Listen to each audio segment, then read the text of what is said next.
নিজের রেকর্ড নিজেই ভাঙলেন ভাই। 25 লাখ মানুষ নিয়ে ব্রিগেডে মহাসমাবেশের ঘোষণা ভাইজানের।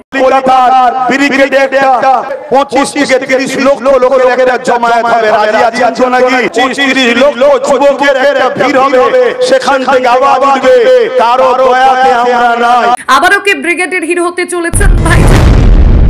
বিশ্ব শান্তি, মানব কল্যাণ, ন্যায়, সত্য, সাম্য, মৈত্রী, ঐক্য, একতা, সৌভ্রাতৃত্ব, মানবতা, উদারতার বার্তাবাহক বিশ্বনবী হযরত মুহাম্মদ সাল্লাল্লাহু আলাইহি ওয়াসাল্লাম এর শুভ আগমন দিবস উপলক্ষে 12ই রবিউল আওয়াল 1447 হিজরি অর্থাৎ 5ই সেপ্টেম্বর 2025 শুক্রবার ফুরফুরা শরীফ আহলে সুন্নাতুল জামাতের ভাঙড় থানা শাখা কমিটির উদ্যোগে ভাঙড়ের ঘটকপুকুরে এক মহান ঈদে মিলাদুন্নবী উৎসব পালিত হয়েছে। পবিত্র উৎসবে প্রধান অতিথি হিসেবে উপস্থিত ছিলেন সম্মানিত ভাইজান পীরজাদা আব্বাস সিদ্দিকী। তার উপস্থিতি এই উৎসবকে আরো আলোকিত, গৌরবময় করে তুলেছে। এই উৎসবের মাধ্যমে নবীজির জীবনাদর্শ, শান্তির বাণী প্রচারিত হয়েছে, যা আমাদের সকলের জন্য অনুপ্রেরণার উৎস।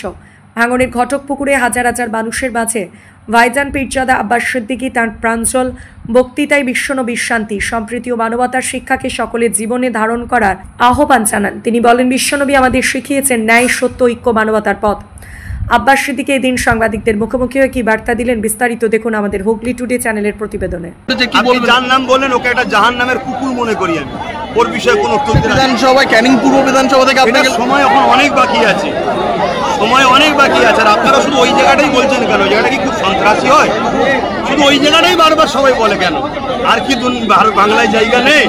তো যাই হোক, তবে একটা কথা বলি, জুলুম যেখানে বেশি হবে সেই জুলুমকে খতম করার জন্য নাবার প্রয়োজন হলে অবশ্যই আমি নামতে রাজি আছি।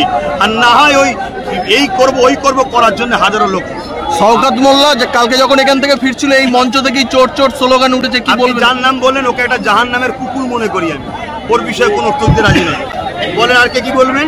আপনি এখানে সভা করছেন, অন্যদিকে হচ্ছে মাঝিহাটিতে নওশাদ ভাইজান রয়েছে, সেখানে দাঁড়িয়ে যদি এখানে কোনো রকম অশান্তি হয় তাহলে কি ওখান থেকে আসবেন? নওশাদ বলেছে কথা না, উনি আছেন মাঝিহাটি, ওর প্রোগ্রাম করছে, ওর রাজনীতির কাজ উপচ হচ্ছে, আমি আমার ধর্মের প্রচার করছি।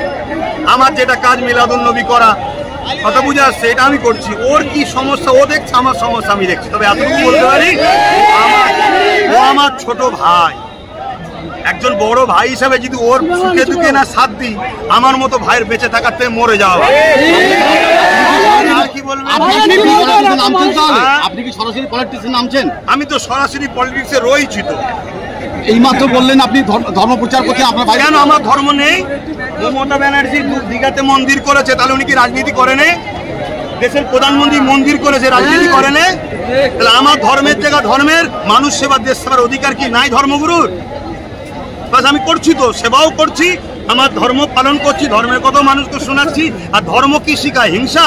ধর্ম তো প্রেম শিখায়, আমি তো প্রেমের কথাই বলছি মানুষ।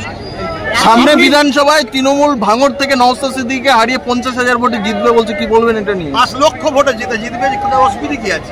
মানুষ যদি চাই জিতবে, আর মানুষ যদি না চায় কোথায় যাবে সেটা মানুষের উপর নির্ভর করছে। এত সব কথা আপনি একটা বললেন ভাঙড়ে এয়ারপোর্ট হওয়ার কথা বললেন, এটা এখনো কি নোটিফিকেশন তো কোথাও হয়নি এরকম কিছু? না, এই ষড়যন্ত্র অনেক দিন থেকে চলছে। 2021 আগে থেকে অলরেডি অনেকের কাছে টাকা পয়সা অনেক কোম্পানি থেকে লেলিয়া হয়েছে। ষড়যন্ত্র খবর আমাদের কাছে আছে না, এমনি এমনি বলি কখনো। সব কথা তো আগে থেকে প্রকাশ করে দিলে পিটিয়ে ছাল চামড়া তুলে ফেলবে, গোপন রেখে দিয়েছে। আগে ক্লিয়ার করবে, তারপরে চেষ্টা। যে বিভিন্ন সময় আপনার প্রোগ্রাম বন্ধ করার চেষ্টা করেছে, এখনো কি একই অবস্থা? হ্যাঁ, চলছে তো, কন্টিনিউ আমার চেষ্টা চলছে। কেন? আমি মানুষকে মানববন্ধনের কথা বলি, দেশপ্রেমের কথা বলি, ভ্রাতৃত্বের কথা বলি, ঐক্যের কথা বলি, জুলুমকে খতম করার কথা বলি। অতএব স্বৈরাচারী জালিম যারা, তারা আমাকে ভয় করে, তাই আমাকে রুকার চেষ্টা করে। কিন্তু তৃণমূলের পক্ষ থেকে বলা হয়েছে যে যেখানে আপনি ধর্মসভার নাম করে আইএসএফ প্রচার করছেন বকলনে। যদি কেউ বলে থাকে, যদি মুসলিম নামিদার হয়, আমার নজরে সে চরম ইসলাম বিদ্বেষী একটা ইসলামী ভাষায় সে কাফের ছাড়ার কিছু নেই। ভাইজান, আপনি যখন বলেছিলেন নবী দিবসকে যে কোনো রাজনীতির সঙ্গে তুলনা করে, সে অবশ্যই বেঈমান, কাফের ছাড়া আর কিছু হতে পারে না। কথা বুঝে আসছে? কেন? আমি দেখেছি অন্য অন্য রাজনীতির নেতারা, তারা তাদের ধর্ম প্রোগ্রাম করে না, ধর্ম প্রোগ্রাম অ্যাটেন্ড করে, তাহলে সেটা কি সেই রাজনীতির প্রোগ্রাম বললে কি সেই ধর্মকে অপমান করা নয়? অতএব আমার নবী দিবসকে যদি কেউ রাজনীতির প্রোগ্রামের সঙ্গে তুলনা করে, অবশ্যই সে আমার ধর্মকে অপমান করছে, আমার নবীর মিলাদুন্নবীকে অপমান করছে। একে আমি দিন ইসলামের ভাষায় এই বেঈমান কাফের ছাড়া আর কিছু না। মানে আপনি যখন বলেছিলেন রাজনীতিতে নামবো, তার আগে শওকত মোল্লা বলছে যদি ক্যানিং এ দাঁড়ায় তাহলে জবানো জব্দ করে দেবো। আপনাদের প্রশ্নের উত্তর দিতে চাই না। আপনি এমন একটা ব্যক্তি গেলে বারবার প্রশ্ন করছে, তার বিষয়ে আমার কাছে ভ্যালু এটা সে জাহান্নামের একটা কুকুর, আর কিছু না।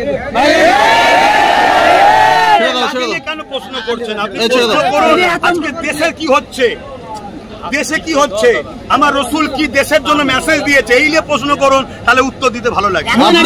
আপনি ওয়াকফ আন্দোলন নিয়ে নামবেন, রাস্তায় নামবেন? অলরেডি 8 বছর ধরে ওয়াকফ বাঁচাও আন্দোলন করছি। এতদিন কম বেশি সব সরকাররাই ওয়াকফ ঝেড়ে খাচ্ছিল, এখন কেন্দ্র সরকার সব লুটে পুটে খেতে চাইছে। আপনি বললেন ব্রিগেডে মিটিং করবেন, সেটা কি কোনো ডেট ফিক্স হয়েছে? না, এখনো ডেট ফিক্স হয়নি। বর্ষার বাদে প্রসেসিং চলবে, চেষ্টা চলছে, অবশ্যই করবে। একেবারে আরএসএস এর একেবারে যারা বাহিনী আছে তারা কিন্তু একেবারে মুসলিম দেখে দেখে হত্যা করা হচ্ছে বারবার, আমরা দেখছি। কি বলবেন? তার জন্য সরকারকে যে জিজ্ঞেস করো, যাদেরকে বসিয়ে রেখেছে মানুষ, তাদের ঘরে জিজ্ঞেস করো যে মারছে কেন আমাদের ঘরে। 500 টাকায় বিক্রি হবে, মার খাবে না, তার কি করবে? আমার মসজিদ মাদ্রাসা কবরস্থান ঈদগাহকে বাঁচানোর জন্য কেন্দ্র সরকারের বিরুদ্ধে লড়াই হবে। ওই লড়াই যদি বাংলার কেউ নাক গলায়, তার নাক আমরা কেটে বরাবর আছে। যদি মনে করে আমার হাতে ক্ষমতা আছে, আমি করতে দেবো না, আমার দাদার বিরুদ্ধে লড়তে দেবো না, তার গুণকেও জানিয়ে নি, তোমার দাদাকে আমার বিরুদ্ধে লড়বো, তোমার বিরুদ্ধে আমরা লড়তে যাচ্ছি, ঠিক না বেঠে? বর্ষা কেটে যাওয়ার পর আমার প্রসেসিং চলবে।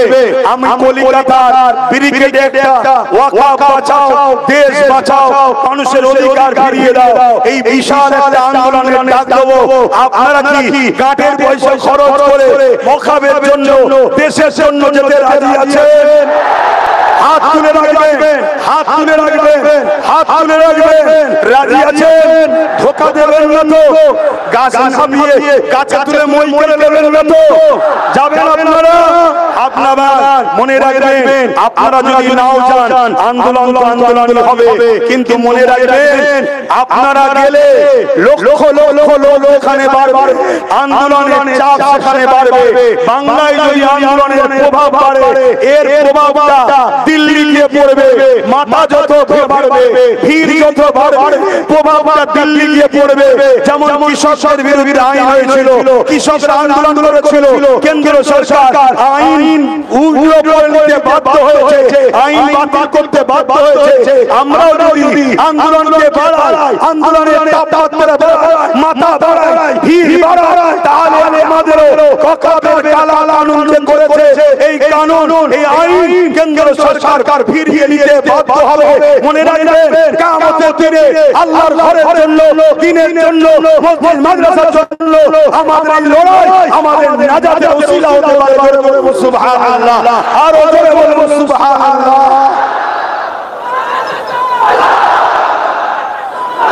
পুরো বাংলা জুড়ে আমার প্রচার চলছে।